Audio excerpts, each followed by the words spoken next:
Hello, everybody. Welcome back. We are here for episode 29 of the Ready Set Shag podcast, where I get to talk with people who I admire on the internet, people who I want to know more about, and people I want to learn from. We've spoken with our guest today several times. She's been a part of our midweek hump show, and she was one of the first guests on this podcast. Man, I want to say it was like all the way back in May. And yeah, so we have a lot to talk about. I am a little bit under the weather, so I apologize. My voice is a little weird. I'm fighting a fluctuating fever, wintertime sickness, but we're here to talk with Miss Keri Smith from Deprogrammed. How are you?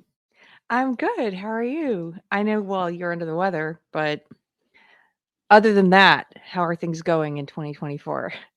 All things considered, I'm doing well. 2024 is turning out to be a year that I'm doing a lot of stuff, like working on myself physically, mentally, which has been hard, but I'm learning a lot about discipline this year, which I think is helping all around.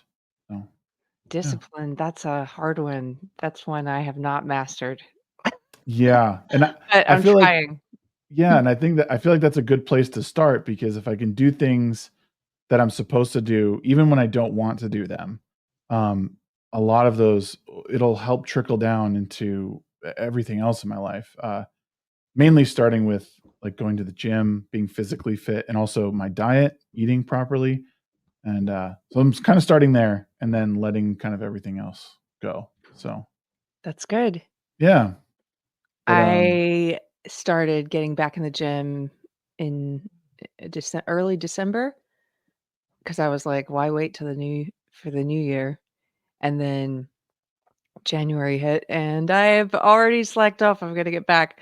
I've decided I'm going tomorrow morning because we've well, now I've hit this milestone, this accomplishment pretty much finishing this room I'm in.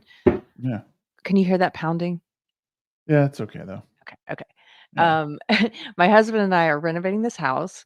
We've spent the past 10 weeks in this studio office, and he's currently in the next room, which is his recording studio, hammering in a shelf. So it shouldn't be too long. But um, but yeah, we finally got to this almost the end. We're just waiting for the electrician, which we've had several cancel on us, and this guy was supposed to be here Wednesday, and then he was supposed to be here today, and now he says he's coming tomorrow.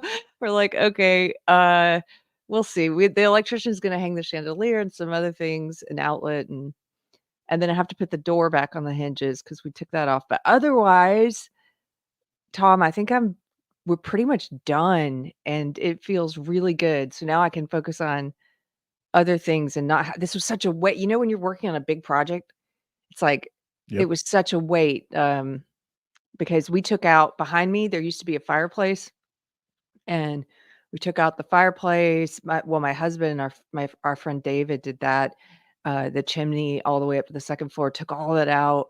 They Wow. patched the floor. They took out there used to be an exterior door in this room. Mhm. The original owners, this house was built in 1914, and I think the guy had a home office here. So it Hmm. had a door, an extra door that went outside, which I didn't need. We needed the wall space, so we got rid of the exterior door. Then we, sheetrocked over those places, took all the wallpaper down, mudded, sanded, painted, stripped the floors, sanded them, stained and varnished, caulking, all of it. It's been a long project. But I'll say when you get to the end of it, oh, it feels so good. It's like, "I did this. I painted Yeah. this." My husband made this sign, and then I Really? paint well, he didn't make the neon thing. He ordered that online Oh, somewhere. okay. But but you can get those online. But, the old frame I found for $30 at a junk shop Uh-huh. and, painted it gold, and then he measured and cut out some soundproofing material, a soundboard, and wrapped it in blue velvet, and then figured out how to mount it all in the frame and get the light up there, and that took a long time, so I'm very proud of him. That's really cool. I think the last time when you were first on the show, I think you were going to the gym to shower. Like that's how long this project has been Oh. on. I Oh, that remember, has been a long time. yeah. Yeah, So, because the first room we did was our guest bath, and until we finished that room, for yep. 5 months that we lived here, we had to drive to the next town to go to the gym and shower until my husband got tired of it and just started hosing off in the backyard. Yeah. I remember you saying that. Not me, though. Yeah, you're like, "I can't do I that." can't do that. Well, I'm really happy that you're at the end of that project. I'm a project manager for a local restoration company. So we do like private pay stuff, but most of our jobs come through insurance, floods and fires and stuff like that. So I'm aware of how drawn out things can get in project, especially old. There's a few older homes in my area. Not many. Utah's pretty new with their builds, but there's a few older spots that are, man, they're time consuming because they don't build houses like that anymore. Yeah. And there's a lot of new building codes that need to be updated. When we go and fix homes like that, we need to bring everything up to code. And I understand your pain with electricians not showing up when they're supposed to. I deal with, like, part of my job is being like, "Hey man, where are you? You said you were going to be on the job site today." Man, and plumbers too. I think we went through Yeah. 7 plumbers. But see, here's the thing,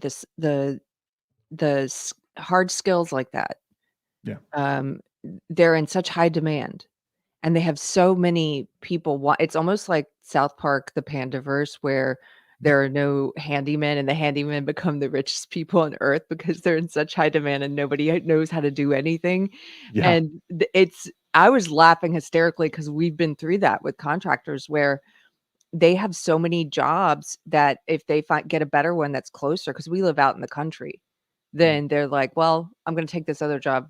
It's closer to me." I'm like, "What? But we had booked you." And and, Yep.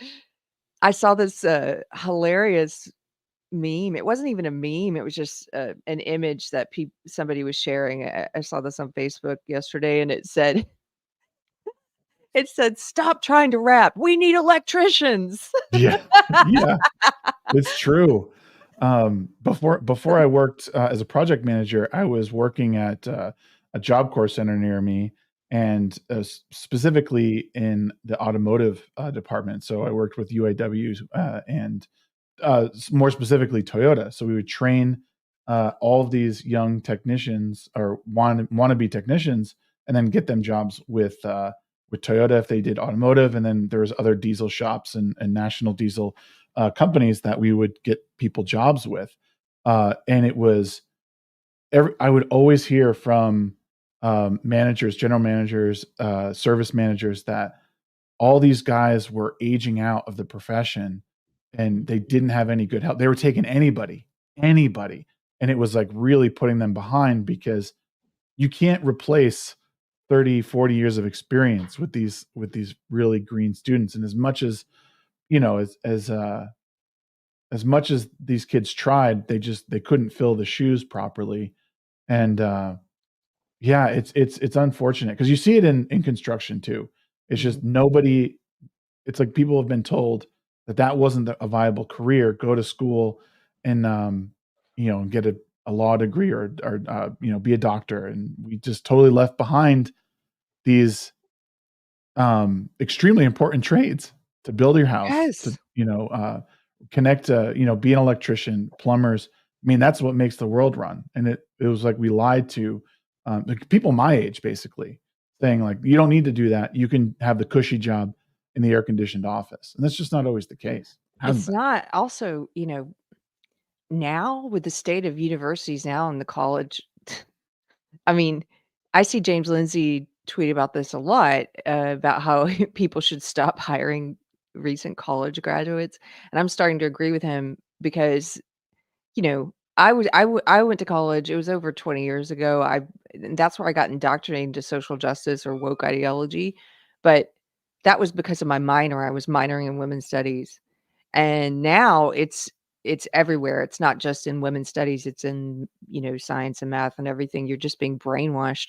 But a lot of these young people, they're leaving there, with, we financially I'm talking about we collectively as in previous generations and culture, and not I'm not calling out every single person. I'm just saying the collective we Yeah. have kind of stiffed them financially, and then they're paying out the nose to go be brainwashed and not learn any skills, and they're entering the workforce. I overheard this past week on one of my gig jobs, I overheard these 2 different couples talking about how they're not hiring recent college grads anymore. And one of them, he said, "Yeah, they come into my office, they all use the phrase work-life balance, and, as just graduated, right? They're talking about Mhm. that, and they tell me they wanna work 3 to 4 days tops, and they wanna make 150K to start." And this guy runs a legal firm. The other guy talking runs like a motorcycle shop, 2 very different things, but they were both just sharing anecdote after anecdote about bad experiences they've had with recent Yeah. college grads, and I'm sitting there thinking, "Yeah, go into the trades."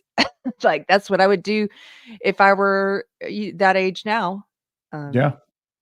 but Well, it's unfortunate because I've talked about this a couple times, and I have a couple of scripts written about this to talk about in like a more long format video about how technology has like put most people in a stranglehold. I mean, technology has always been a way to make our lives easier, but we've gotten to the point where we don't know how to balance like our pleasure with our suffering.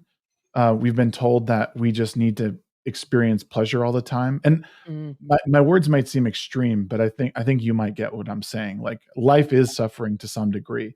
And in yes, order to enjoy the good parts of our life, we need to experience those hard times. This is what gets us through. It's what makes us stronger mentally, physically, and we've been told that we could eliminate all of that and still have a meaningful life. And I don't think that's true. I think that we need to be able to take the good and the bad, and because the sweet will never be as sweet without the sour, to say that, to absolutely. reference the cliche. Uh, and I think, people don't want to do the trades because they're hard, because you're out in the middle of winter on top of a roof, fixing someone's HVAC, or you're in someone's basement trying to fix their pipes, or whatever it is. But the truth is that those are the jobs that will never be they will never be taken over by AI. They're not going to be taken over by a machine. They require humans to do, and they're not going anywhere, at least in our lifetimes. Yeah. I mean, go watch South Park Pandaverse if you haven't seen it yet. Yeah. That was like the B storyline, but it was my favorite part. The handyman storyline. Oh, for sure. I was laughing more at that than I Yeah. was at the Panderverse stuff, because I'm like, this is exactly how it is. These are my subcontractors every day. Like, just, yeah, well, I'll do that, but like it kind of keeps going back and forth, and they'll show up when they show up, and oh, I got something to do, and oh my god, I could not believe what I was watching, and I thought it was just a great. I mean, overall, the episode was awesome, but that whole Yeah, thing was completely underappreciated. the funny part was the dad, when he Oh, no. said, "Hey," I think it was Stan's dad or whatever, he said, "Hey, the oven's broken, I'm gonna show you kids, get in here, I'm gonna show you how you fix something. You take out your phone and you call the handyman." Yeah. Yeah. Yeah. Yep. So No, it's good. totally true, and I mean, I've been guilty of that at times where I'm just like, "Oh, I'd rather call a handyman than just do it myself," but, I mean, there's some things I will, 'cause I truly don't understand, and by virtue of, like, my job now, I know some really great people, um, and quite honestly, like, I think it's good to know these skills, but also, like, you should pay these people. They have a valuable skill that you don't Yeah. have, like, uh, and because they're out there when you don't want to be, they deserve every penny they get. It's not easy, and most of these jobs require you to keep up on your certifications. Especially an electrician, their codes change. and they need to know, like they get tested on all this stuff. So, Yeah. but yeah, Yeah. I think it's equally as important to know how to do at least the very basics in these trades. Yeah. Well, we are certainly learning a lot. A lot. But Yes. yeah. Uh but yeah, we need the electricians, we need the plumbers. We had a company do the foundation. The house had to be leveled. That was the very first thing we did. Of Oh, course, we wow. hired out for that. We had people come and install heating and air, the HVAC guys, because we can do that. Um, but yeah, we're learning a lot. My husband's putting up these floating shelves right now in his studio, Mhm. and every little success, or new thing that we learn or that he learns, he's learning a lot, and then showing me some things. It's like it feels so good. It's like, oh, and he's learning a lot of it on YouTube, you know? Oh, yeah. I mean, you could learn anything. I mean, it's one of the beauties of YouTube is that there's some channel out there that's breaking everything down for you so you can do it. Um, so no, that's awesome. I did want to ask though, you said you removed your fireplace? That seems like sacrilege to me. Why would you do that? I know. Well, we have 2 fireplaces here. We have 2, well, we had 2 chimneys, 3 fireplaces, because one of them is a double-sided fireplace. Ooh. And we kept that one, we're keeping that one, it's beautiful. This one in this room, it was caving in a little, plus we needed the wall space here and upstairs in the bedroom. So, I know it was sad, but it had to go, for what we wanted to use these rooms for, and the cost of keeping it was like, "Well, we'll get rid of that one." But we kept the mantle. The mantle's beautiful. It's the Yeah. original mantle. We're gonna try and repurpose that somewhere else in the house. But the other chimney, it's coal burning. We have to figure out how to, at some point, if we wanna use it, we're gonna, uh, have someone come over and, put a lot of money into redoing it, but, it's double-sided. So one side is in the music parlor. That was one of the first rooms we did also. Mhm. And then the other side's in the foyer there. It's awesome, so That's really rad.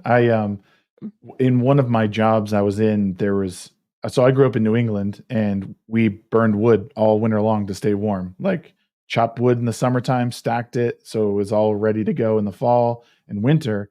And I go into this house, this beautiful like big brick open fireplace, and they had like basically the big hearth is all brick, and then they had a wood fireplace, set into it. And she was like, "How much do you think to get rid of all this?" And I just thought, "What? Like, are you like, No. in the wood fireplace itself was beautiful. Like, it was just, like, big cast iron, and the problem is out here in Utah is they, like, forbid you to burn wood because of how the air works in the valley here. There's a lot of air pollution. I think it's a bunch of BS, but, Yeah. for natural gas and all that, and so she's like, "Yeah, we don't want it. I'd wanna replace it with, like, a gas stove," and I just thought, "Oh my god." No. Yeah, um, but yeah, it was, she never did it, thankfully. I think I talked her out of it, but yeah, it was really I couldn't believe that I was like, "I would break the law. I don't even care." Like, there's nothing better than a wood burning stove, in my opinion. It throws so much heat, and I had it for, like, my whole life, basically 15 years that we were in the house I lived in, I would but love to be able to use this one eventually if you know, we'll see. We also have to fix the mantle at some point because when we had the house leveled, everything kind of rose up a little bit, but the tile, the bricks of the mantle did not, and it all cracked, and so oof. at some point we'll have that taken care of, but that's down the road. We got to do the kitchen next. I mean, we're moving on after this room. It's like, okay, we're doing the kitchen because we kind of do them as we have time and as we save money, and so yeah, kitchen's next, and then we're gonna have people not ourselves, we have to redo the whole balcony, like, the exterior is rotting and falling down, so, Oh man. that's gonna be we're, like, taking out a loan for that one, but it's worth it because we were hoping to wait on that a few years, but it's not gonna we can't wait. It's like Well, caving in. yeah, Somebody said money pit in the chat, and I'm like, "Yeah, that's my house." yep, yep. Especially old houses like that. Those like old houses are great to live in and to like, update. But yeah, they're essentially a money pit for the most of the beginning life. And then, but you have a house that will likely last a very, very long Oh, time after, yeah, and so it's beautiful. It's like living I feel like I get to live in a piece of art, as we yeah. finish each room. It's gorgeous. I mean, the Mhm. the piano room, the music parlors, it's gorgeous. My husband's a musician, we have house concerts here in that room, and he's got a baby grand in there, and I just yeah, it's just a lot of money and a lot of time to get the whole thing done, so, yeah, we're gonna get there. It'll be very uniquely yours for a very long time. So Yes, I'm happy for you guys. thank you. You Um, come visit if you're ever here. I'm trying to get to Texas this year for one of the meetups. But my goal, like one of my goals for 2024 is to travel a little bit more. We're gonna do Vegas for the FNT meetup, and then there's a meetup. I want to say it's sometime in July. I think I want to say San Antonio, but I could be wrong. But I want to start traveling a little bit more and seeing people in person. There's nothing better to me than being able to, like, sit across Yeah. from, the other person and talk to them. Adam Coleman, who does his Breaking Mhm. Bread, love that. I love that. I love watching that because it's exactly the things I wanna do is sit with people who I admire and wanna know more about and have face to face. I love these conversations with you and others, but there's nothing better than sitting Oh, face to yeah. face. Yeah, that's part of my goal with this room and the couch over there is to have I've only done 1 in person, and it was kind of just slapdash. But that's part of the goal with this new room is to be able to sit down with people, like, when they're in town, book in-person stuff. Um, I can't wait. Yeah. That's cool. I So could see come how visit. happy you are. Yes, I will for sure.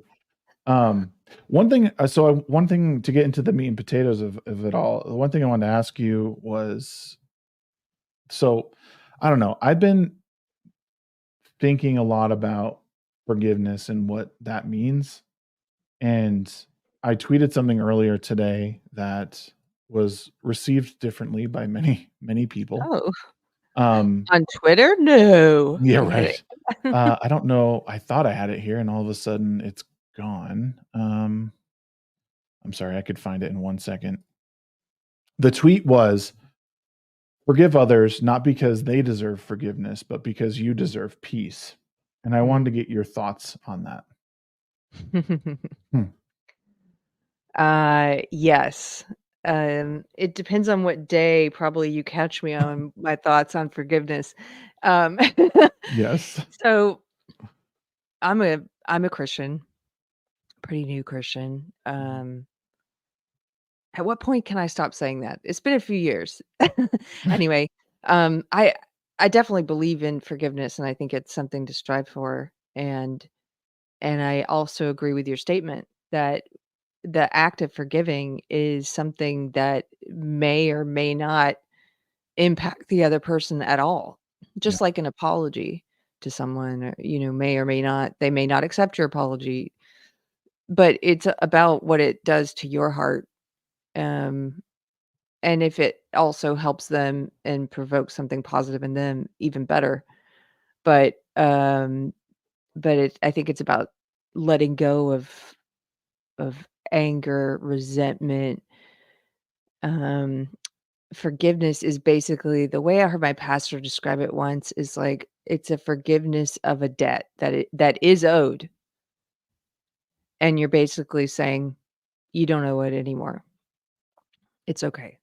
Yep. Like if I remember he gave a sermon about it, and it helped me to think about it this way, if someone breaks into your house and steals your laptop and you find out who did it, they owe you that debt, they owe you that laptop. It's basically forgiveness is saying you don't owe me the laptop anymore. And that's hard to do because it's a real debt. Yeah. It's a real, like, no, you owe me something. Mhm. And sometimes what you feel like you're owed is an apology, which may never come. And so Yeah. forgiveness is saying, whether they are remorseful about what they did to me or not, I'm letting go of the debt. I'm letting go of this waiting, for what Mm. I'm owed Right. because it may never come. And that's hard. Yeah, I looked up, I don't know why. I've just been really trying to figure the world out in a deeper sense, and I wanted to see, like, okay, what is forgiveness? And one of the things that came up is that forgiveness is not granted because a person deserves to be forgiven. It Right. is a deliberate act of love, mercy, and grace. And I Yes. thought that's the perfect way of putting it, because, like, in a lot of ways, you're paying the debt. As a, Yeah. like, emotionally, you're paying the debt. Obviously, or I guess in the sense of the laptop, like, eventually you'll just buy another laptop because, you know, that person's not going to do it, and you need a laptop. And I just thought, well, it's just so perfectly put, because I think that people deserve forgiveness, and I think people deserve to be at peace with themselves, and harboring resentment, just it doesn't help anybody. It'll just Yeah. make you angry. And I saw something else too, is like being resentful it's like drinking poison and expecting the other person to die. Yes. I thought, It's man, what? exactly Yeah, I was like, how perfect. it's And so forgiveness is the antidote to that. Um, is you is stop drinking the poison. Yeah, I'll say this too, because I'm immediately thinking of my friend Josh Slocum from the, Disaffected podcast, Mhm. and, his position on forgiveness that he's made publicly is basically, not everybody can forgive, um and that you shouldn't judge people for not forgiving. For example, his mother's abusive, and if you have an abusive parent, and you know, the way I view it is this. I I think personally it would be good for me to forgive even an abusive parent, for example. But it takes a while to get there. And so if I meet someone who's like tells me they can't forgive and they won't forgive somebody for something horrible, I don't why would I judge them?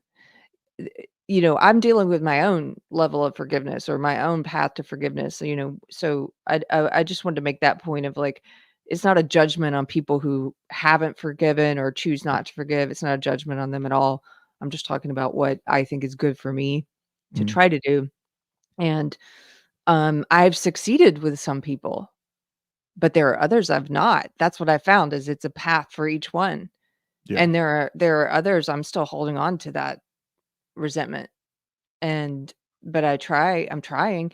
One of the things I do is my pastor had me do this, is pray for the person and not I can't do I can't do a BS prayer that's like, "I pray that this person stops being such a bitch," like, you can't do that. Yeah. Like, or like, "I pray that they come to ruin," like, you can't do that. Yeah. It's gotta be a real prayer, and the way that I have found, maybe somebody has a better way to do it, but the way I've found to do it that that that works right now, it doesn't mean it works as in "Yay, I've forgiven." It just means the more I do this, the less that resentment is. It seems to be chipping away at it. Yeah. And so what I do is I picture them in light and I pray for God to surround them in truth and light and love. I say their name and I move on.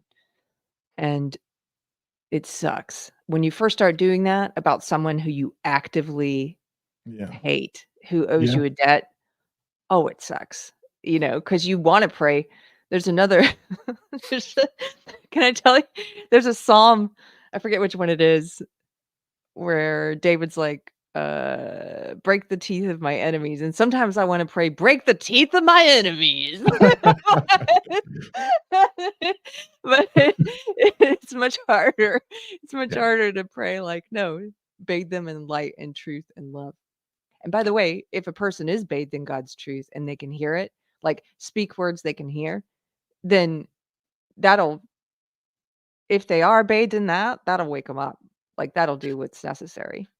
Yeah, I think you're right in that, and I think that, well, what I do think is some people need that, like, they've never had it, so what better thing to do than to to bathe that person in light, to use your words, uh, and as hard as it is, and even someone in the chat says it's easy to intellectualize forgiveness, but it's hard to practice, and I think that's the point, because it both people learn a lesson in this, and again, it speaks back to life is suffering, for a lot of people, and sometimes it's really hard to offer that forgiveness up, but I think it shows something about the person offering the forgiveness, and then if someone like, that might be just what they need, and it doesn't always work, but being able to offer that up to somebody, it might change because I know that I've needed it in the past, Mhm. and people have offered forgiveness, and I'm very grateful for it and, thankful. Uh, so excuse me. So, yeah, I think of it that way as well, is that it's hard for everybody. Again, it's hard first to drink the poison of resentment, uh, but Mhm. it's even harder to offer up that to both yourself, the forgiveness up to yourself and to them, because nobody wants to. I mean, at that point, you're just vulnerable. You're vulnerable once again to their, uh, you know, you're offering up something, and they might take advantage of it again. And I do think it's also important to never forget. Yeah, You never know, forget. But and also for the ones that it's hardest to forgive, if I do reach that place, I don't tell them. I don't yeah, go to them and say, I forgive you," because they've never apologized anyway, and they're never going to. Maybe, right, yeah, maybe. But, I don't it's a private thing. It's mhm, like I've achieved forgiveness, and only God and I know, or maybe my husband knows. yeah, Um, but it's like I don't, you know "Hello, yes. I just want you to know I forgive you for that horrible backstabbing you did to me. I know we'll never speak again, but you're forgiven." yeah, No. No, but if you've forgiven them and then later they do reach out to you, something changes in them, yeah, and they reach out to you years later and apologize, and you've already forgiven them. That's yeah, happened to me once. Then it's like easy peasy. And then you're able to lift a burden off their shoulders, and they're giving you that debt, and you're saying, "It's okay. It's already paid. You don't have to. I forgave you a long yeah, time ago." yeah, and I think a lot of this speaks to just how, like, I mean, just this is all kinda coming to me as we talk about it, but much like I think people's relationship with, like, God should be, is, like, a very private matter, and I think the more outspoken it becomes, a lot of times I get, like, this is just me personally. I think that relationships with God, if I were to really engage with it, would be a much more private matter than most people. And I think forgiveness in the same way is that's for you Yes. to like hold in you, because if it ever did come out, like it's like, well, yeah, no, this is great. I did. I gave you forgiveness, and I'm so happy that we're at this point. Um, and I never mean like my words on Twitter, like, I never mean like, yeah, you gotta call up your friend and be like, "Alright, I forgive you," Oh, Like, I that's know. I just wanted to be clear. yeah, no, no. Like, yeah, well, I mean, the ones that are, not to say they're easy, because they can be very hard, but some of the ones that are not that bad, that are not that traumatic where you've cut contact with the person and you don't wanna have it again. Yeah, But, let's say your spouse does something that needs forgiveness, like, obviously, you're gonna tell them that you forgive that, right. and hopefully that comes, with an apology from them. But if not, remember, even with your spouse or whoever, the forgiveness is like, it's with or without the apology. It's the forgiveness of debt. It's the wiping of debt, whether Yeah. they are remorseful yet or not. Yeah. Now, with that out of the way, you've shared this tweet with the world, but you also shared it with me prior to the show about your pastor being evicted from Oh. church. So I thought it would be an interesting segue to go from forgiveness to now talking about, yeah. Um, so for those who don't know and who haven't seen the tweet, you want to bring us up to speed on what's happened? Sure. Our church it's called Church on the Square in Georgetown, Texas. And we've just got evicted for the second time. And we have until I think it's the end of February to find a new location. So the reason, just like with the first time, I don't think, I'm not privy to all the communications, but from what I understand, we haven't been told exactly what it was, but we have a pretty good idea of what it was. And it's because my pastor speaks against child transitioning, against transgenderism, against sterilizing and kids, and giving and double mastectomies for children and things like that. He had a sermon called "Making the Body a Scapegoat," which we think might have had something to do with it. And also, he and I and some other church members went to a protest in Georgetown, Texas, of the first Pride event in Georgetown, because they had, presiding over the event, they had a supposed minister, non-binary minister, who she supports transing kids, she supports mutilation and sterilization of children. And so there was a photo that made it into the local paper, the Williamson County Sun, of myself and my pastor at the protest. And I had a sign, much in the style of Billboard Chris. I had a sign that said, "Children cannot consent to mastectomy or sterilization." Yep. And so apparently that was a line too far, maybe. So this time is a little different than the first eviction, because this time it's a fellow Christians who are evicting us. It's a church. We've been renting the space from them. We meet at 2:00 on Sundays at St. John's Methodist Church in Georgetown, Texas. And it just hits a little bit different when it's Christians who are afraid of people speaking truth, afraid of what the world thinks. The first time we were evicted, we were renting space at the Palace Theater in Georgetown, and my pastor spoke against, at a city council meeting. He did an excellent speech. You can find it on YouTube. Go to Church on the Square. Pastor warns Georgetown City Council.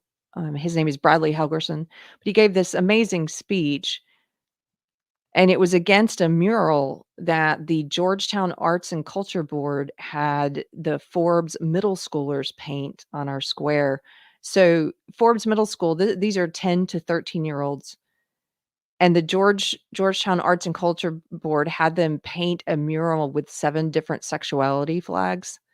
So why are 10-year-olds with government funds from a public school, at the behest of the Georgetown Arts and Culture Board, why are they painting the polyamory flag, the non-binary flag, the lesbian flag, transgender? They painted asexual was on there. It was like 7 different sexualities and identities. And I'm like, why are 10-year-olds doing this? And Yeah. he gave a really great speech, and at the city council, and so did 2 moms from our church. They spoke, gave excellent speeches, and 10 days later we were evicted. And I believe not only were we never late on rent, I believe we were paid in advance, and they ended up refunding the rest of our money for the rest of the year. We weren't told why we were being evicted, but we found out that the Palace Theater in Georgetown shares a board member with the Arts and Culture Board of Georgetown, the city government. Mhm. So we were evicted the first time, and and then we were meeting outside for a while, but that was summertime, and we were Yeah. meeting on the square, and then Ken's Guitars, if anybody's familiar with Georgetown, Texas, Ken's Guitars is great. They let us meet there. That's where we originally started out anyway. Went back to the guitar shop for a while, and then we found this church, St. John's, that were willing to rent to us, knowing about where we stood on the Bible and stuff. But what we found is that I don't wanna speak too much out of turn because I don't represent the church. I'm just a member who has, I like to joke, a big mouth. I have a big mouth. So, I'll talk about it. But I don't represent the church. My opinions are my own. But from what my pastor has said in some sermons, um, what you find a lot is that sometimes other churches, they say privately, "We agree with what you're saying, you're speaking biblical truth, but we don't wanna be publicly associated with you. Yeah. We can't rent to you." And so we're looking for a new location. If you know of any place in Georgetown, Texas, that we need a fearless landlord, and or we need our own place. And, that's where we're at. So that just happened. You can find out more info at, Church on the Square, Georgetown, Texas, if you look it up. But yeah. That's it's wild. I just don't know. I don't it just seems like the whole world has gone crazy with this stuff. Yeah. Um, I I don't know, like, I just I don't take issue with adults that wanna do whatever with their body. It's when children are convinced to do these things. I mean, I've spoken with individuals in the trans community who I mean, just recently spoke with Buck Angels, spoke with Oh, Sarah yeah. Higdon, some friends that, were in the same space, like, what like, wait till you're an adult to fully understand what you're getting into. Because I mean, even the pictures that you had shared, of the scars across the chest, it's so awful to, like, see, and the fact that some of them are going back on it at some point, or I mean, I don't know, I just Detransitioners, yeah. yeah, and I don't think at this point there's enough data to support the need for this, like, uh, prepubescent or even before adulthood. Like, it just No. Actually, I'm sorry to interrupt you, Tom, but the data you're fine. shows the exact opposite. It's That's why the only countries that have done a systematic review of all of the data have said, "We have to stop this for children. Yeah, You wait until you're 18." yep, And a lot of the Scandinavian countries like Sweden, Finland, Norway have banned it until you're 18. yeah, Well, they've made it much more difficult to get until you're 18, and yeah, same in the UK now. yep, And I think we are inevitably gonna follow what they're doing because they're more, I guess, they're more, truthfully progressive than us. I think yeah, that's progressive, is to say, "No, kids can't make this decision. Are you kidding me? They can't consent to this." But we're taking our sweet time getting there, and in the meantime, you have kids who, I don't know if you saw, but, the head of WPATH, oh gosh, what is this? Let me look it up. I'm trying to remember what it stands for. The World Professional Association for Transgender Health.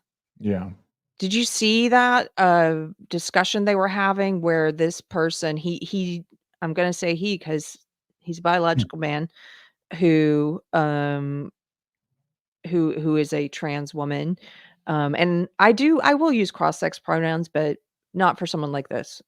It's a matter of respect, and I'm choosing not to use them. So said, um he said that in they don't have one case of of a boy who they've started on puberty blockers at the age of, I think it was like 8 or 9, if they start them that young, who's ever able to achieve orgasm. oh So, my god, effectively admitted this on camera and was just talking about, so we have to figure out, do we take them off the puberty blockers for a while and put them back on? We gotta figure out the right cocktail of, I mean, basically, two things are happening in that clip. He's openly admitting that they don't know what they're doing. They're just using these kids as guinea pigs. Like, oh, let's see what would happen if we took them off the puberty blockers for a while. Then, and the other thing that he's admitting in that clip is that you are interrupting this like healthy sexual function of these little boys. Mhm. So, what's the data say? Like, how are you helping? Right. Do you remember when it came out? It was like towards, I don't want to say the end of the pandemic, but like somewhere like in the latter half of all that nonsense, it came out that Fauci was involved with like with these dogs that were basically their heads had like a bug net on it, and they were putting like these like crazy mosquitoes in there, and they were like, do you remember that at all? Yes. Like people could not believe that Fauci was involved with these awful experiments. So I always think back to that, and I'm like, you guys, like, you're outraged at something like this, the experimentation on these innocent little puppies, but you're not outraged that people are essentially doing experiments on young kids? Like, don't you see the corollary here? Like, we don't have data on this, and yet we're encouraging people to take these, um, pre-puberty. And I know it doesn't happen all the time, but, like, this seems to be problematic even on a small scale. Like, we just don't know. And I haven't seen that video. If you're able to Yeah. send it to me at some point, I would love to see it.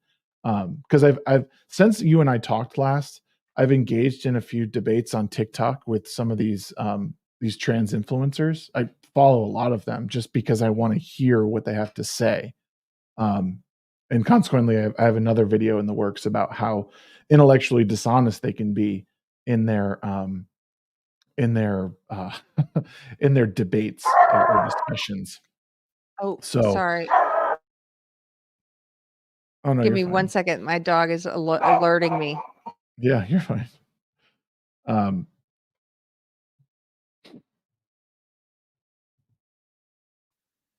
He is our doorbell, and if there's a cat outside or a dog being walked, he has to let me know. So, he's so loud, he scares me.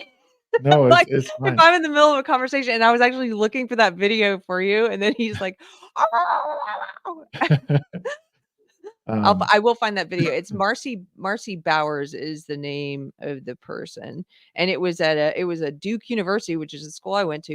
It's a Duke mhm, University forum, an online forum, and they were, if I'll find the video, I'll send it to you later. yeah. Yeah, because one of the things they talk about, like, a lot of times is, like, they talk about WPATH a lot and how they, their steps that they take and how it's legitimate. And I just think I've always mean to go and look at what the actual steps are, because they say like, "Oh, you don't just get hormone blockers." I'm like, "Well, I know that there's been instances of, people only going for a consultation or 2, and all of a sudden they're on them." Like, and that seems pretty damn bad, I mean, any sort of, uh anyone who goes on any sort of, it's like a hormone blocker, or like, d don't people realize, like, how It's crazy that not is? it's not it's also what they're using the majority of the time is Lupron, which is it's not FDA approved for that use. Yeah.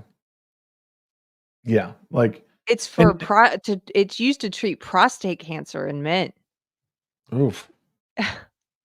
Yeah, like, and I know drugs have multiple uses, like, sometimes, but again, even just the act of, like, what you're asking to do, like nature doesn't like to be controlled, like, in any instance, like, I've read a couple, papers on when people, or when we've tried to control populations of animals. They fluctuate back and forth, and really what they found was when just left to natural devices, populations balance, and it was like the populations of deer and wolf, trying to save the deer, died the wolves died out, and vice versa, and all that. And I think, well, it makes sense, because nature doesn't want to be controlled; it just wants to be. And I have to think the same thing is true with the body, and you know and to want to experiment because you think that this is what's best for the child. It's like, I don't think that anybody is equipped to make that decision. I think it would be hard enough to make that decision as an adult and, in that situation, like Yeah. when that person becomes an 18 as an adult, it'd be hard to pull the trigger on something like that anyway, because you're talking about leaving your biology behind, um, and forcing it into a completely other direction. Yeah. Uh, And I mean, listen, if people, I'm sure, in your chat have probably heard these stories, but if you listen to the stories of the detransitioners, I mean, it's awful. It they're basically the way it's working right now is they're just shuttling kids into this. mhm, There's no brakes on it at all. In fact, it's the opposite. I interviewed a detransitioner a couple years ago, and she said, "Yeah, as a minor, I was pushed into this by my therapist, the doctors, my peer group, my online peers, and then when she started regretting it as a young adult and rethinking everything, and she told her therapist first, I don't think I'm actually trans. I think, I made a mistake, and I think I have these other issues." And her therapist was like, "Oh, no." Her therapist was only reticent to stop her from detransitioning. Imagine wow. that. Yeah, D to go back to her to become comfortable in her actual body and her biology. "Oh, no, no, no, we can't have that. Something must be wrong with you."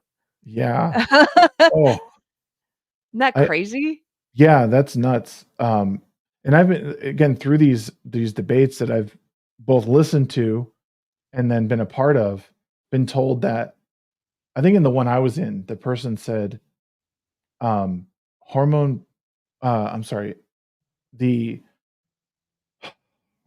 they said something like that, people who take hormone blockers and who transition, there's like a 97% success rate, and I just thought, "There's no way you could possibly know that that's the real number." I said, "We haven't been doing this long enough No. to know that that's the success rate," like, especially in minors, like, there's no way you could know that, um, and, like, the conversations devolve very quickly at that point because, like, what I've noticed, I was like, basically everything that you're hearing right now, like detransitioners, they'll say that it's all anecdotal. Like most of the people who go through transition, 97% stick with it. And I said, well, I mean, the point would be long term, like that for the rest of their life. Is that really true? I don't think we know that because most of these people, we've only been encouraging it for the past, let's say 10 years, and that's probably a stretch. Tops. Yeah. Right.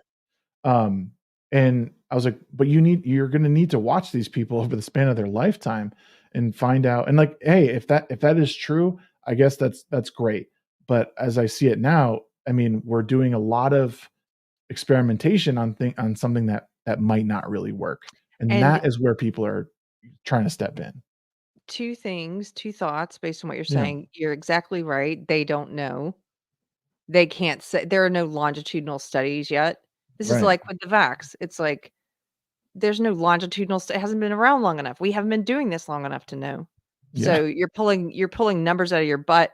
But secondly, they are dishonest because these are the very same people who say, "But if it saves one trans kid's life," they emotionally manipulate people and hold them hostage and say, "If you don't trans your kid's going to self-delete. Yeah. And if it saves just one life, then we need to allow this. We need to allow kids to choose to do this so they don't self-delete. We need to do this." Okay, if it saves just one life, that's the argument for doing it, right? But then when you talk Mhm. about detransitioners, they say, "Oh, that's not that many. It's just a small percentage." Oh, Yeah. really? I thought just Right. one life is what mattered. Yep. Just one life. They're liars. They're dishonest. They will use one argument if it works, toss it aside, use a different argument, completely contradict themselves because they're not intellectually consistent. All they care Yeah. about doing is pushing the transition because it's wrapped up in their belief system. It's part of their religion. They to believe that this is a good thing and they're a good person and they are non-bigoted and they love trans people, they have to push this. Yeah. It's wrapped up in morality for them and psychology. It's not about being intellectually consistent. It's not Right. about making sense. It's definitely not about making sense, because if you ask these people, you're like, I've talked to some of them. I've gone to some events with Billboard Chris and tried to have conversations with people, and if you ask them, like, so we live in a society, to use that quote, we're in a society. We live in a society where we've decided that the law is here to protect individuals' rights in different ways. And so Yeah. one of the things that the law does is we have collectively decided that children are obviously different than adults developmentally, and we don't allow children to do certain things that we allow adults to do, because we're protecting children because they're not fully developed yet. Right. And so they can't we have collectively decided, the laws decided they cannot consent to certain things. They're not capable of it yet. They cannot consent. We don't allow them to have sex with adults. It's illegal. We don't Yeah. allow them to drink, to drive, to smoke cigarettes, to get a tattoo, to buy a gun. And yet you're telling me that they're capable of consenting to surgery to remove their body parts, their reproductive organs in some cases, Hmm. to take puberty blockers and hormones that are potentially, they have to sign a consent form. Little kids, I've read the consent forms that say they realize that they're consenting to this even though it may cause sterilization. And they're able to do that? You're kidding me. Well, and then they start backtrack because it's not logical. It doesn't make any sense. So, like, well, Right. if their parents there, then they can. Or if their doctor said, really? Because if their parents are there, can they buy a gun or have sex or doing those other things I mentioned? No. If their Right. parents are cool with it, can they? No. If their doctor's cool with it, can they go buy a gun and smoke a cigarette? No. It's illegal. Right. It doesn't make sense. Yeah. No, I've tried bringing up this in my debates about how, like, you know, like, why are we not, like, how do you think that children are able to make this decision? Like, why, what makes you think that they have any idea, like, the consequences to their actions? Um, and that, it kind of always comes back to, like, kind of what you said, like, well, the parents are there. I'm like, yeah, but you're asking a parent who is not gonna feel any of the consequences of this treatment at any point. You're asking them to make a decision for a child? Like, that just seems wrong.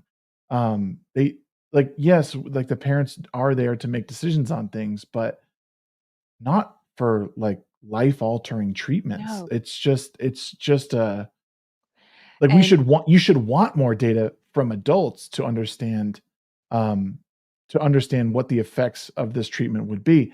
And then on top of that, I just totally lost my train of thought. Oh, I'm I'm sorry. sorry. It's probably because 'cause you're a little sick, and also my dog was distracting again. I'm sorry. He's gone now. My husband came and took him.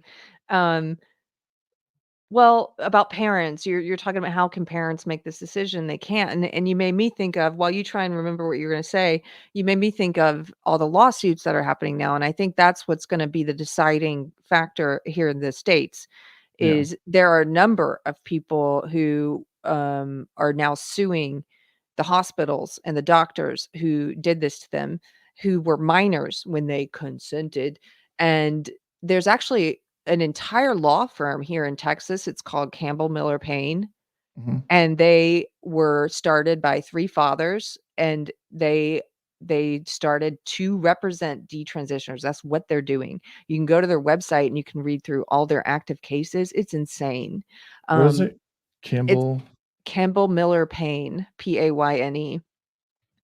And they have updates on each of the cases. You've probably heard of some of the names of the people they represent. Um, but there's gonna be more and more of these, and then what I'm waiting to see, and somebody can probably correct me in the chat if I'm wrong, I haven't seen someone sue their parents yet as well. Maybe they have and I'm not thinking of it. But I think that's gonna start to happen too. Oh, yeah. People who were children when they consented to the transitioning, I think they're gonna start to sue their parents as well as the doctors, and that's when things will become normal again, where it's Right. like, oh yeah, kids can't do this. Like, Yeah. I do remember what I was gonna say. I'd asked these people and I never got an answer about it. I just said, I think there's something to be said for I was like, it might not be happening a lot with kids taking puberty blockers before puberty, but I said, don't you think that puberty is like it's like I said, in my eyes, it's like the first rite of passage of being a human. Like your body's going through immense changes because you're going from being an adolescent to an adult. I said, so don't you think that's an important thing to go through? Because I always hear like, oh well, if it's too hard, if puberty is too hard, we just block it for now. And I'm like, well, I mean, not to sound insensitive, but I mean, if you can't make it through puberty, I don't know if you're going to make it through life. And I again, it's a time when your body's going through massive changes as a man, as a woman, and that's kind of it's how you sort of fall into who you're going to be the rest of your life. So don't you think it's detrimental to block that process from happening? And I remember the answer was basically like, well, some people can't handle it. And I thought, yikes, like that's like a non-answer. Like so yeah, you're just gonna pause it? Like, and pause it. we don't yeah, and we don't even know if that's even the case. These are also the same people who say that you can just end pregnancy when you want to, which is the most insane thing I've ever heard. But it these are actual people on a massive platform that are speaking to thousands of people every single day about this stuff. Like you should hear some of these debates and discussions. They're I think ultimately they could do more harm than good trying to like convincing people that like, oh, you could just do this. Like if you're feeling this way, just, look at me. I was born a man and now I'm a woman and blah. And I'm like, I think you're doing more harm than good to these people. You're not allowing them to again, life is suffering. There's a bit of life that you need to experience that's going to be painful. There's no avoiding it. Puberty is one of those stages. I you There's something about puberty you just reminded me because I wanted to read more about this later, and I didn't come back to it. I read a lot about it the first day I saw it, but there's a new study that came out this month about puberty blockers being used to trans kids and IQ. And in this study, children's IQ drops 7 to 10 points. Wow. That's huge. That's I mean, you huge. don't usually see a drop that big unless there's been some kind of, an injury to the brain. Yeah. And again, to talk about the data and that person you said or people who say, "Oh, it's not hurting anyone and only such and we this many people detransition and we know this and we know Yeah. that." You don't know anything. Yeah. We're just learning this. They're just doing studies. So Right. it's not just their body and their reproductive organs and whether or not they'll ever have be able to have kids or to be able to have an orgasm, even to be able to breastfeed if they want. But it's also it's their whole body. It's their Yeah. brain. It's their cognitive function. Yeah, the cognitive function part to me is just as alarming, I mean, sexual function, regardless if you succeed in your transition or not, like, I mean, I would think you would still want that function even after the fact. But the fact that they don't know and you're basically signing your rights away uh to that, like when you're like, hey, you might not ever reach orgasm in your life, or you might not ever be able to actually have children like Yeah. that seems problematic. And the fact that, your religious institution, your church can't speak up and say, this is This is patently wrong. wrong, like it's evil in some regards. And even I would say that if you're trying to convince people who are under the age of 18 to go through this process, it's one thing to be like on the W path to like maybe do it when you're an adult, but it's another to be encouraging this for anyone prepubescent especially, but who isn't an adult and who Still doesn't developing. understand the repercussions behind what they're doing. Like, do you understand what it means that you will never ever be able to have kids? Yeah. Yes? Okay. Well, you also might not ever have any sort of sexual pleasure. Do you understand? Like, and How's kids a who are kid 13 have supposed no to idea. know? They don't even Yeah. know what sex is, you know? How are they supposed to know Yeah. what they're signing away? It's incredible, yeah. I hope I don't get your video banned. We Oh, talked about it's this for a fine. while. I think it'll be fine. I talk about this stuff all the time, so Yeah. I'm used to the yellow words on a lot of my videos, so it's not the end of the world. I don't know, I kind of when it comes to subject matter, like, I don't make, like, an incredible amount of money off of ads anyway. It's just, I would rather talk to people about stuff, and I don't know, if there's any repercussions later, I'll deal with it, but I've never gotten a I'm the strike. same. I'm the same. I'd Yeah. rather just talk about what I want and then see what happens. Yeah. So And I've been surprised. There's been some conversations I've had that have stayed monetized, and then ones that were totally innocent, like, immediately get, like, limited monetization. What I have noticed, though, is if I request an actual review, most of them get overturned. But I don't know. I don't care as much anymore as I used to, like, "Oh, no, not the yellow words." Uh yeah, I don't care. It's fine. I I'm Uh, I'm sorry this happened with your church, though. I think it's wrong. I think people I think people are scared is what it comes down to, and I yeah. think you kinda said it, is that, in the open, a lot of these institutions don't want to say that they're against it, but I think they know in their hearts that it's wrong and they shouldn't be supporting it. Uh, I just wish more people were open about it, and I actually was thinking about this because I thought I think about, like, Gina Carano's situation a lot and how, people who stand up and say the things that they wanna say, they risk a lot in their jobs and being, blacklisted in Hollywood or being fired from their jobs, and I keep thinking, I'm like, "Man, would I be if I was in her position, would I have done the same thing?" Um, or would I have or, like, if I were in that, like, a church's position, would I speak up? And I know I would, but Mhm. I just think about that a lot, is that I know it's a hard question for people to answer or just to actually do. Um, but I wish more people were willing to speak out against the things that they truly believed or truly knew were evil. Well, it's funny because, like I said, it hits a little different when it's Christians because when it's the secular, the palace theater, okay, that's what I expect from the world. But when it's Christians, it's sort of, wow, you're denying God. You're Yeah, denying truth. Truth is yeah, God. You're so cowardly. Like there are verses about this. You know,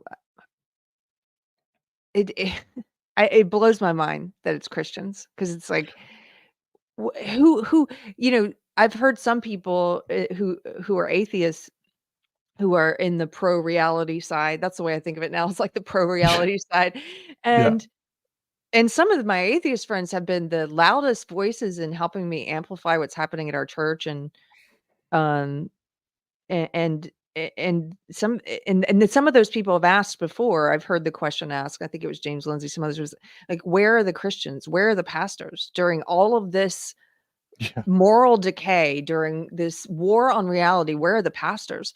Well, I know one, the pastor of my church. yeah, I know a few, but the pastor of my church is a good man. Our elders are good men, and uh and the ones who are silent, it's like, I don't even know what you believe in, honestly, yeah, because because you would deny Jesus. If you're that cowardly, you would. yeah. You would deny knowing him, and yeah, Well, whatever. do you think That's how these I are feel about like it. It's my big yeah, mouth. I'm gonna get our church and well, we were already getting kicked out, so whatever. well, do you think these are like, religious zealots like, sort of taking over different aspects of the church? Because, like, that's I mean, I think that's where a lot of I feel like religion, Christianity in general gets bad name is that these people who are they're speaking the word of God, but they're doing counter to it, like, They're especially not when it comes oh, go ahead. well, I'm sorry, go ahead. I was Well, no, I was just like, especially when it comes to like all these men or pastors that are caught up in like child abuse and stuff like that, like they're obviously not following the word of God. yeah. It's their own thing. Like and maybe in a lot of ways the pastor's not speaking out against the trans stuff is another, transing young kids is much in the same vein. It's like they don't actually believe, they're there to serve their own purposes, not the word of God. Yeah. People use, well, there are con artists in any belief system. Right. And there are con artists who are woke, anti-woke, Christian, atheist, Muslim, like, um, Hindu, I'm sure, like, all of it. There are people who there are always gonna be people who are snake oil salesmen who will take the sincere beliefs of others and use those beliefs and preach it and, put some spit on it and polish it up and hand them their own beliefs back to them, with a great flourish in production and do that to gain fame and money and power. That's always gonna exist. And Yeah. there are con artists in Christianity, absolutely. When I was younger, I let those people fool me, and I thought that's what Christians were. Yeah. So there are those people, and I would say then there are people who are they just I don't know if they were on the path and lost it or if they were never on the path. But there are people who say one thing. I'm thinking of this pastor right now, Bubba Copeland, who just self-deleted, and Ooh. he was awful. This man who's a pastor in Alabama who was secretly now here's how the media painted it. Oh my goodness, the media and the celebrities, they're like, "Trans woman pastor, commits suicide uh, after horrible transphobic bigotry from right-wingers who Oh, I outed saw her." that. Okay, that's not the story. This pastor was creating porn, writing porn secretly, by the way, secretly had a trans double life. Although when he was outed, he said, "I'm not trans. I just do this for fun. It's a fun hobby." Um, but had this whole other personality. He was making porn about women in his town, writing porn about, like, murdering them and assuming their identity so he could have sex with their husbands and trick their husbands, and he used women that were supposedly his friend. He used their name, their business name without their knowledge, their images. Some of these women have their images up on 6 or 7 porn sites, can't get it down. He took pictures of kids from his town, children, little boys and girls, and he made transition porn. It's a kind of porn where guys get off on imagining little boys becoming little girls, and he was making using images of kids without their knowledge, without their parents' knowledge, and posting this to porn sites so other gross people could get off to it. And What? when he was out, yes, this was a pervert and a predator. And he was mayor of Smith Station, Alabama. He was the pastor, at gosh, it's the neighboring town. I'm blanking on the name right now, but, um, I can't Phoenix City. He was the pastor there at Phoenix City Baptist Church. He got up even after he was outed, he got up on that pulpit. You can watch his last sermon, and he said he had nothing to be ashamed of. He, said it was just a fun hobby he did with his wife, and, that, yeah, he had nothing to be ashamed of, just complete arrogance, and then he self-deleted, and, this Good guy I'm sorry God. I'm going on a tangent, I covered this guy in several videos because I was just appalled at how the media was covering it, and Yeah. and the funny thing is on some of the left like the leftist sites and the mainstream media, they would not cover. It took forever, but finally the New York Times covered the porn he was making and the people he was, taking advantage of and victimizing. Took forever for that to happen. At first, all the mainstream media was ignoring all of that, and they were just saying he's a trans woman and he was bullied into self-deleting. They didn't say anything that was going on that he was doing. And so I look at a person like that, all this to say, there's a lot of buildup, but he popped into my head. I don't know if he was ever on the path at all, and he maybe he never was. But if he was on the path, he got off the path and he got into such a place of darkness where Christians believe, I mean, we're all sinners, we're all human. Yeah. Even when you become saved by God, you're still going to sin. You're still going to stumble, but you don't live in sin. You become changed. You become a changed person. It's not by your own will. It happens. You can't stay in the sin. God hounds you. Yeah. And so you either shut out God completely and you stop listening to him so you can stay in the sin, and at that point you're off the path. But you do not live in sin. And this guy was living in sin for years and deceiving his congregation.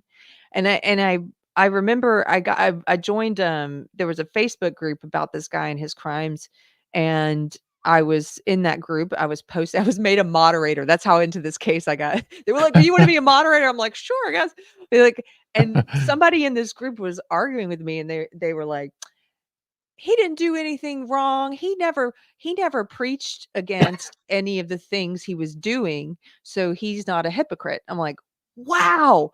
He never preached against um taking, sexually abusing people and taking advantage of them, and he never preached against any of this, so he's not a hypocrite. Do you even understand Christianity? He's a complete hypocrite standing up there taking advantage of that congregation."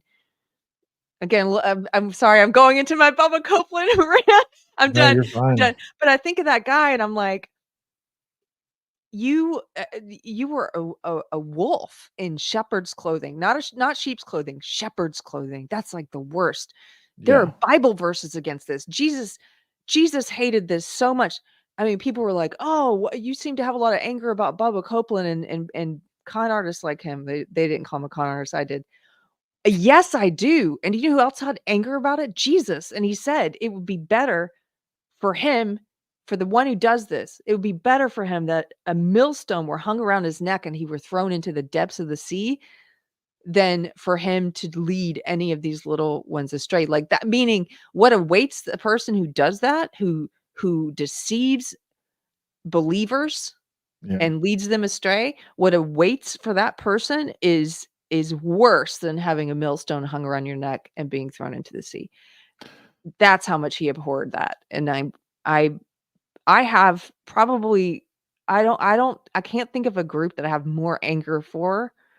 I don't have this much anger for woke secular people at all, but Mhm. people who claim to speak gospel truth and speak the opposite, or deceive people and lead them astray when they're wearing the outfit of a shepherd. I can't stand them. And I forgiveness? Pff, I'm kidding. I'll work on it, Shags. I just yeah, no, I 100% agree. I think as someone, I mean, if you're leading a church, like you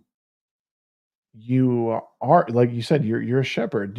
There's and these are like hearing you say, like someone had said, like, well, he never preached against that. It's like, no, like, and these are the semantic like things that happen in these debates where it's like, well, we didn't expressly. I'm like, no, it doesn't. No, no, no, no, no, no, no, no, no. Like we can all agree that abusing children is wrong. Like Yeah. there's nothing I need to preach about that. That's just built in to everybody. Everybody knows that. Uh, but these are the tactics they use. I think mostly to like distract people. Like, hey, look over here. While they, it's like their sleight of hand technique. And also, I think they do it to enrage the people that they're talking with in Mm. order to get them to like quit the debate or even, um, you know, have them say something that would get them kicked off. And I mean, it's a huge problem I have is that nobody can have a real honest conversation, or we're at this point in our lives that, or in the history of humanity where we need to have the discussion of whether or not this is right or wrong. Like, Mhm. how did we get led so far astray? Um, and I think just because our life is too easy, like, and this sounds weird, but like 80 years ago, 80 to 100 years ago, it was hard to find clean water. Like people would die of like, they get diarrhea and like they would die, We don't have to worry about that anymore. That we as as humans, we lack purpose the way we once did, where Yes. every day was a fight to survive and you and looking to God or praying meant something, whereas now it's just like a fad. Like, "Oh, Yes. yeah, I pray." It's like, but do you? Like, do you get on your knees and ask for forgiveness? Do you accept this person as the omniscient, on all-knowing, like, deity in your life? Do you truly accept that? Or, like, and people I don't know. That's just where I think it is, and people take what I say wrong sometimes, as if I want people to suffer, or I don't want people to make it, but we've just put ourselves in this place that I don't think we truly, um, we truly respect the life that we're given. No, we don't, and I hear exactly what you're saying. Um, well, first of all, to your point at the very beginning about suffering, I mean, and where people want only pleasure, well, that doesn't exist without suffering, I think a lot of people we the message that we get from culture is that suffering can be avoided. Somehow it can't. No. And everyone's going to suffer. It's what is the suffering? How how do you use it? Right. Um, Trying to avoid it, we try to avoid it in all of these ways that don't work. Um, in a lot of those you see manifest as vices, or Mhm. bad toxic behaviors or habits, and um, all to avoid suffering and Yeah. pain. But it's a part of life. Um, as far as like how we live today, I may have shared this anecdote with you last time, but um, it's not really an anecdote. It's just something, a train of thought. Uh, Again, to reference my pastor, he was giving a sermon once. I remember this was when we were meeting outside. So, it's a rough time frame, um, but I remember he was talking about how we live like kings now. We do, like Yeah. royalty. If you look at all of human history and how humans have lived a across centuries, different continents, all of human history. How we live now is just how royalty couldn't have even have imagined living back then. I mean, Yeah. we flick a switch and light comes on, like, you flick another switch and you have indoor plumbing that works and everything, just all these luxuries and extravagancies that we take for granted is just normal life. And I was thinking about that a little longer after he said that, and my husband and I were watching an art documentary, and one of the documentaries we were watching, it's that British guy. I love the way he talks. I can't do his accent, but anyway, he does a lot of art documentaries, and he was talking about how, and a lot of the painters, the Renaissance painters, if they did a portrait of you, that if you were wealthy, they would show your opulence and your wealth by painting oranges and other fruit in the portrait with you, because it's so expensive, and to show that you could afford oranges from faraway lands. And I was thinking, like, we have all of these fruits and exotic things at our fingertips. I go to the HEB, the grocery store, it's like anything I want. I can get a dragon fruit, like, I could get Yeah. whatever, and we just take all of that for granted, like oranges, whatever, Yeah. and so the point being, we live so differently than most of humanity has lived, and we've come up with all of these. I saw Matt Walsh tweeting about therapy today and how useless it is for most people because you're going there to talk about your traumas, and for most people, when they're talking about their traumas, it's not a real trauma. It's suffering. It's normal hardships in life that used to be Yeah. considered normal that you learn how to get through. But now there's this whole industry built around you going there and talking about how hard your life is and your traumas forever. And the therapist has no intention of helping you actually get better because they want to keep you coming a lot of the times. And it's just you whining about how you really, if you think about it, at the end of the day, I'm including myself in this. A lot of Yeah. our problems are only problems because we don't have bigger ones, Yeah. because we don't have to figure out how we're gonna eat tonight, who's gonna go out and kill something for dinner, or spend all day building a fire or doing one load of laundry by hand, like, didn't have Yeah. to do that. So, You're I don't know. you're Does that make you're sense? right on. No, it does. And I do therapy as well, and what I've realized about it is realizing the point of therapy in the pharmaceutical industry is to keep you on those things, or at least put you on the next thing if that Mm, thing doesn't work. But also, like, therapy will end when you're ready to accept that you are broken and that only you can fix you. And that yes, is, like, where I've come to realize, again, it is not easy. It's a challenge, well, at least now, to realize, like, you're broken, you messed up, and this is how you have to fix it. And you need to accept that responsibility that you're not all there, and it's gonna take work to get to a place, again, like disciplining myself to wake up 4 times a week and go to the gym.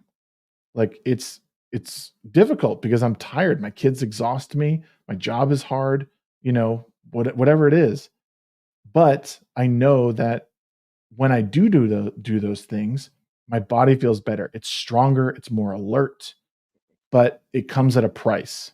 Everything worth doing comes at a price, and people yes, don't realize that that's the case, and instead they're content with bitching about it.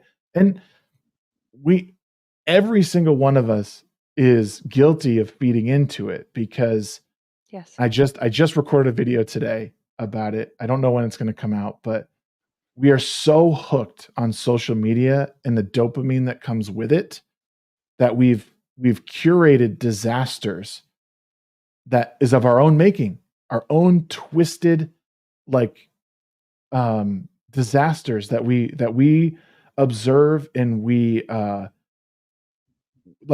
it's the algorithm. It sees what we want, it gives us what we want to see, and we mhm, like it, we retweet it, we comment on it, and we've been tricked into thinking that that is what's good for us. And it's we need to get back to understanding that we need to unplug, and uh we just need to unplug most of the time, you know? hold on, let me check my Twitter notifications. I'm just kidding.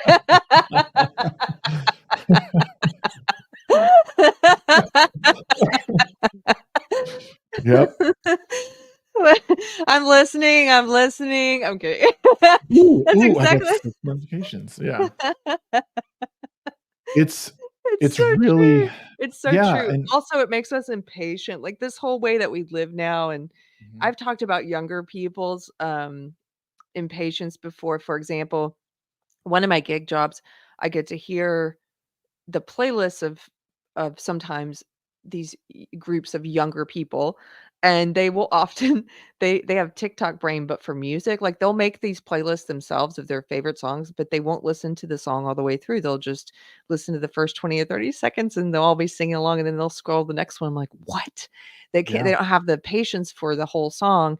But I say this about young people, but it's affected all of us too. I catch myself even today. I'm trying to remember what it was. I had a doctor's appointment. There was something where sometimes I will catch myself and I have to stop myself, because this didn't used to be my nature. I don't think it's new, but I will catch myself being impatient with someone for the amount of time something's taking. Like, if someone, like, at a desk, like a doctor's office desk, when I show up, they're like, and the amount of time it's taking them to write and the amount of time, and I'm imagining, like, "Can't you just do this double speed?" Yeah. Yeah. Like like on YouTube where you can, "I wanna hear it double speed." I can't put life on double speed, and Right. it's like, why am I so impatient? I have to catch myself in that moment, and I remember reading a tweet of Mike Cernovich's years ago that said something like, whenever you have this feeling of impatience, or whenever he had that feel of impatience, he would say to himself, like a mantra internally, where he would say, "There's nowhere else I'd rather be. There's nothing else I'd rather be doing than here in this moment." And kind of just trying to center himself in the present and not be living 2 minutes from now when she's done typing and entering my name in the computer, like, it's Yeah. like crazy stuff like that. Um, I think a lot of that, the lack of attention span has to do with the dopamine hits and Hmm. the online stuff, yeah. Yeah. I mean, like, how much can we cram into 1 minute? How much information can I get, you know, in this one time I'm flipping through TikTok? Or, I even think too, I didn't listen to like audiobooks or podcasts on accelerated speed until my best friend told me he said, like, I listened to Joe Rogan episodes on 2 times speed. And I go, holy crap. But it made me also think, like, we can't even, like, listen to someone else talk at normal speed anymore. We have to accelerate it because we're in such a hurry to get nowhere. Like, Yeah. what what do you Yes, what do you have something better to do? Like, just listen I to it at normal speed. so the first time when I first started realizing I was broken, as you said, broken, right? This is before I found God, but I was on the path. I was, Mhm. like, on the path to finding God, but it was at the beginning of this path, and I had started going to therapy. This was when I still lived in Los Angeles, and my therapist suggested that I listen, or that I read the book, The Power of Now by Eckhart Tolle, and I was thinking, "Ugh, mumbo jumbo self-help stuff." I mean, I was only begrudgingly at therapy anyway, I'm like, "I don't wanna read this book." And so I got it on audiobook and I listened to it on 2 times the speed, which is hilarious if you think about it, because it's the power of now, the Yeah. present moment. I want the power of now, but I want it faster. I want it 2 times as fast. I want the power of of tomorrow. Yeah. And also because Eckhart Tolle speaks so slowly. Yeah. And so I listened to it on 2 times speed, and I did not think I was gonna get anything from it, and actually that book really helped me. And I went back and I listened to it again on the regular setting, and then I bought the paper copy and I read it because I really wanted to, for all of it to soak in, and it made a difference to take my time with it. I mean, I did get obviously, I got something from it the first time on 2 times the speed because I decided to do that, um, but I just think that that's just a funny story. That's exactly what you're talking Yeah. about. So it's like, where and, my best he's awesome. He's taught me a lot about myself, and he's been very patient with me over the years, and how I sort of came to realize where I wanted to be, like, culturally, politically, and all that. But yeah, I like, when he told me that, I'm like, 2 times speed, like, man, like, Oh, yeah. but it made me think of the broader issue of we're all just in such a rush to be nowhere at the end of the day. Like, what are you gonna do when that book is done? Well, you're just gonna listen to another one at 2 times speed, but, like, are you really getting everything out of that episode? Are you getting everything out of the words that you're hearing? Because I think there's a lot of value in just listening to something at normal speed. We're always in a rush. We're always trying to do the next thing and consume the next product without even fully understanding, like, well, ourselves, but, like, what we just heard. Like, did you even have time to digest it? Um, but it's just a product of where we are technologically, culturally, and I don't know, I just always encourage people to, slow down a little bit, step outside. Um, there's so much more. I mean, the world is beautiful. Like, the world is not as broken as social media would have you believe if you take a look around. Um, I know there's some pretty bad things that we're experiencing, but my lord, you I'd like know, to carve out an exception here, Tom. sure. That's when you're looking at instructional videos on YouTube, like recipe videos or how to build and construct a soundboard, or gardening videos on YouTube about, how to properly prune roses. And a lot of times instructional videos, I'm Yeah. like, "Why are you talking to me like I know who you are? I care." I mean, it's funny because I do that on my podcast. I talk all this filler up front, excuse me, because I'm having fun with my audience, right? But then I realize, oh, if there's new people here, this is what it's like for them. Because when I go looking for a video on how to properly trim roses and I find some gardener YouTuber and maybe she has tons, thousands and thousands of followers and she's got her audience, but I don't know that. I'm just there for that video that was titled the right thing, Yeah. and she's gonna tell me for 20 minutes about herself and her how and I'm like, "Get to the roses pruning."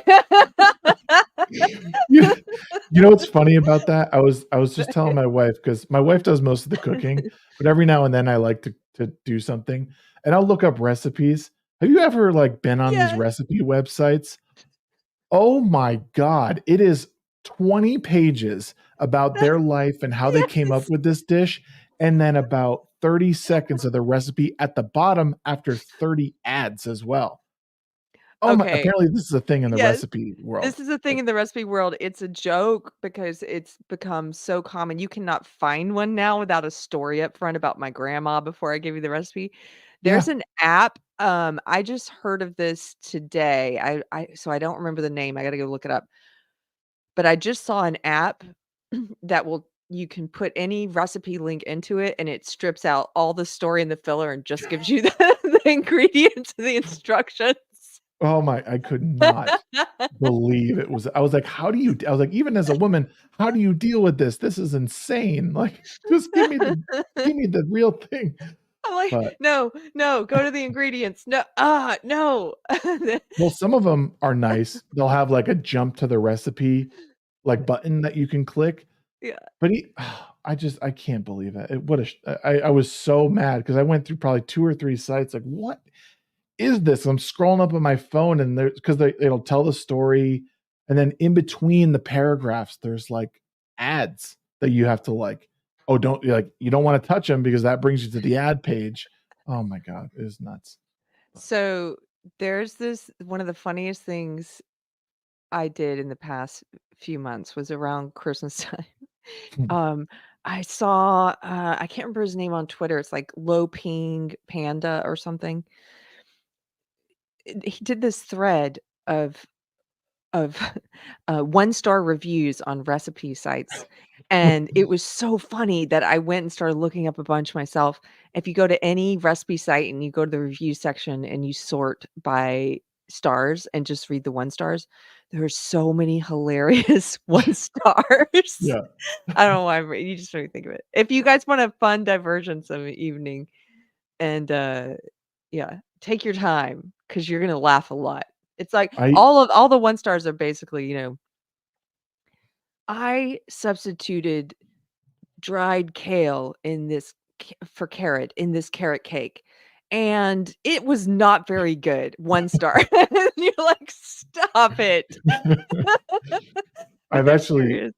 on, I play a lot of video games, so on the platform we use to, like, get most of our games, Steam, um, they have people will write reviews for the games, and a lot of the games that have, like, mostly negative reviews, I love going to read them because some of them are hilarious in the same way, and then there's some that will troll and put mostly positive reviews, but if you go and read them, they're all actually negative.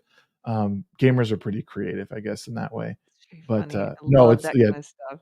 yeah, I love negative it. reviews are my favorite things to read. The arrogance, the entitlement. I mean, there was, like Yelp reviews are that way sometimes too. You'll Yep, see like a Brazilian steakhouse, like one of those places where they bring the meat to your table and they shave it off and it's all meat. yep. Everything's meat.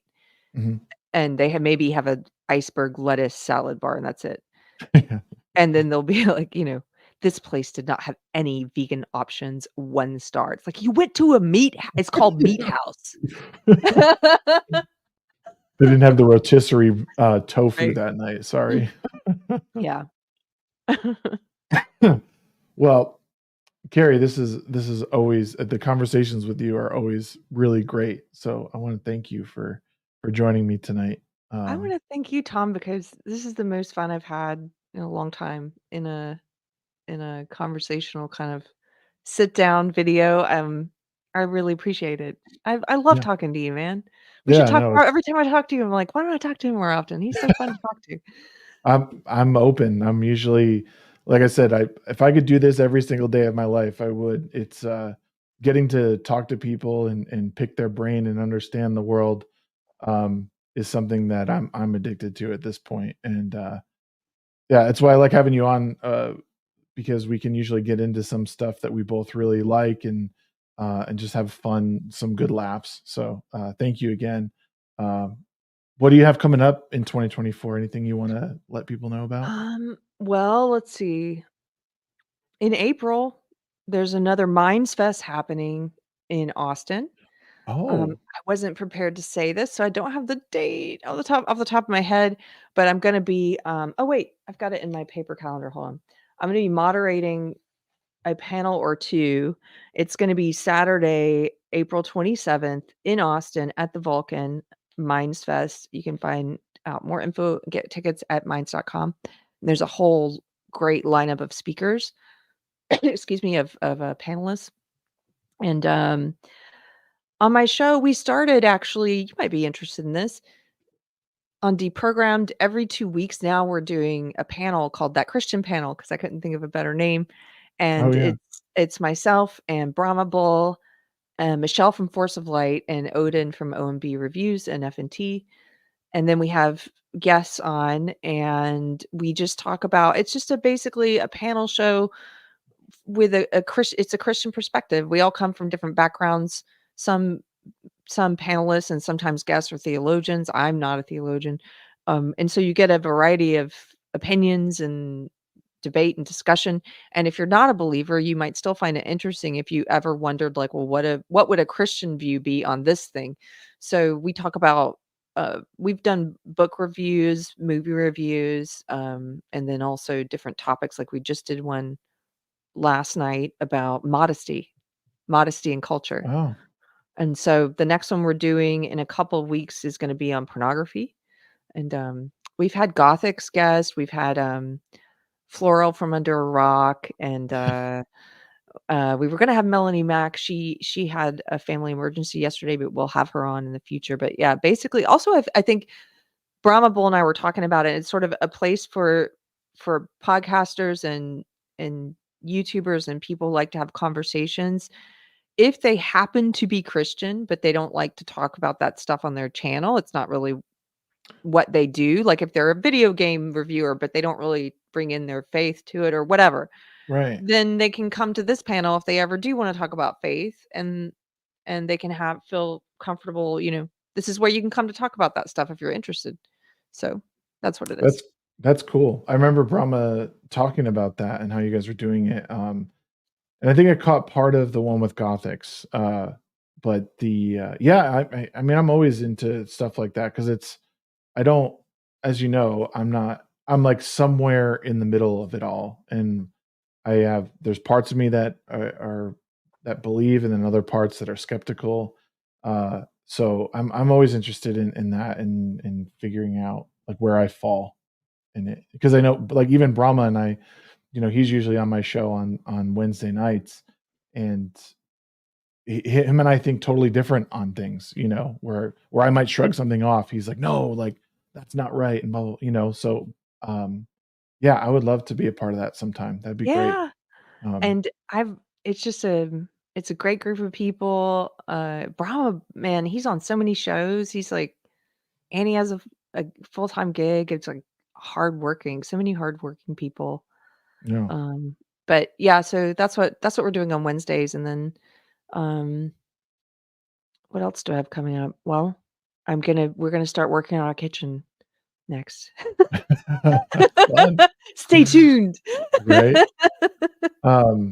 Yeah, But so it's good to know about Minds Fest. I didn't even realize it. I remember seeing some of your stuff last year about it and thinking I really need to try and get to that. It'll be tough because the FNT meetup is like 2 weeks prior to that, but I'm definitely gonna try and get there because a lot of people that go to Minds Fest, I'm really interested in listening to and meeting. So it would be a good and I want to start going to those types of things and eventually be able to be involved with it directly because I wanna start putting a lot of the stuff I talk about into, like, real world practice. So, that is something that, again, I wanna be a part of those different events, not just, like, the fun nerd stuff, but also, like, the intellectual, discussions that people are having. Uh, so, that's good to know. I'm gonna try and get there because I yeah. really, really want to be a part of that stuff. Well, hey, maybe when's the Vegas one? It's April also? I think he said he didn't make an official one, he just kinda said that it's looking like the 2nd week of April.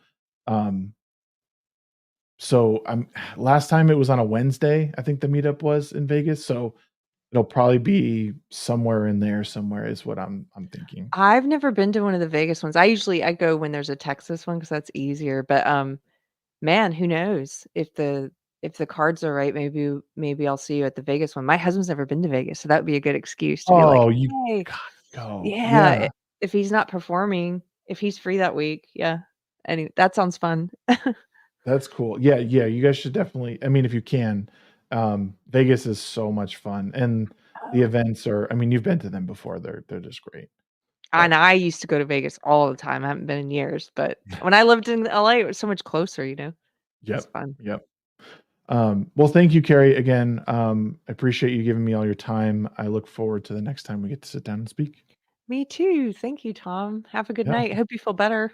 Thank you. And thank you, chat, for all of your interaction tonight. And thank you for all the likes on the stream. We'll see everyone next time. See ya. Take care.